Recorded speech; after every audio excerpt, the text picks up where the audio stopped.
Latest updates ఎప్పటికప్పుడు పొందడానికి studio యువ వాట్సాప్ ఛానల్ ని ఫాలో అవ్వండి. లింక్ డిస్క్రిప్షన్ లో ఉంది. హీరో నితిన్ పరిస్థితి ప్రస్తుతం సంకటంగా మారింది. లై, చల్ మోహన్ రంగా, శ్రీనివాస కళ్యాణం వంటి వరుసగా 3 ఫ్లాపుల తర్వాత భీష్మతో హిట్ అందుకున్నాడు. ఈ సినిమా వచ్చి దాదాపు 5 ఏళ్లు కావస్తున్న నితిన్ కు సక్సెస్ అనేది అందని ద్రాక్షగా మారింది. భీష్మ తర్వాత వరుసగా 6 సినిమాలు చేశాడు. అందులో ఏది కూడా హిట్ అనిపించుకోలేకపోయింది. ఈ మధ్య విడుదలైన రాబిన్ హుడ్ అయినా తనకు హిట్ ఇస్తుందని ఆశపడ్డాడు. కానీ no use. Venky Kudumula direction లో మైత్రి మూవీ మేకర్స్ నెలల తరబడి తీసిన ఈ సినిమా బాక్స్ ఆఫీస్ వద్ద నితిన్ కు చేదు అనుభవాన్ని మిగిలించి షాక్ ఇచ్చింది.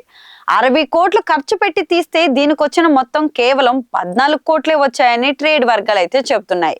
దీంతో నితిన్ తనని తమ్ముడు మాత్రమే కాపాడగలడని ఈ భారీ ప్రాజెక్టు పై ఆశలు పెట్టుకున్నాడు. శ్రీరామ్ వేణు డైరెక్ట్ చేసిన ఈ మూవీని దిల్ రాజు, శిరీష్ నిర్మించారు. చాలా కాలం తర్వాత ఈ సినిమాతో నటి లయ రీ ఎంట్రీ ఇస్తుంది. తనకు కూడా ఈ ప్రాజెక్టు చాలా కీలకంగా మారింది. అన్ని కార్యక్రమాలు పూర్తి చేసి సోలోగా బరిలోకి దిగాలని ప్లాన్ చేసుకున్నారు. అందులో భాగంగానే జూలై 4న రిలీజ్ చేస్తామంటూ దర్శకుడు శ్రీరామ్ వేణు పుట్టినరోజు సందర్భంగా ప్రత్యేక వీడియోను కూడా విడుదల చేశారు. కానీ సీన్ అంతా మారిపోయింది. అదే రోజు విజయ్ దేవరకొండ నటించిన pan India movie Kingdom release అవుతున్న నేపథ్యంలో నితిన్ తమ్ముడు రిలీజ్ ని వాయిదా వేయాల్సి వచ్చింది. ఆ డేట్ ని పక్కన పెట్టి జూలై 24న బరిలోకి దిగాలని ప్లాన్ చేసుకున్నారు.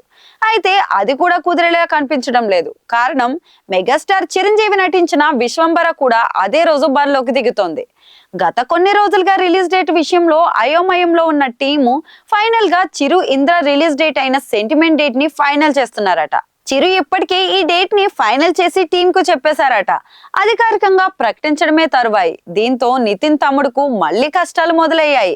ఆ డేట్ ని కూడా వదులుకోక తప్పని పరిస్థితి వచ్చింది. పోనీ చిరు కోసం డేట్ మార్చుకుని ఆగస్టుకు వెళ్దామంటే ఆగస్టులో ఎన్టీఆర్, హృతిక్ ల వార్ 2, సూపర్ స్టార్ రజనీకాంత్ కూలీ సినిమాలు ఆగస్టులోనే వస్తున్నాయి. దీంతో ఏం చేయాలో తేల్చుకోలేని అయోమయ స్థితిలో తమ్ముడు టీం ఉన్నట్లుగా తెలుస్తోంది.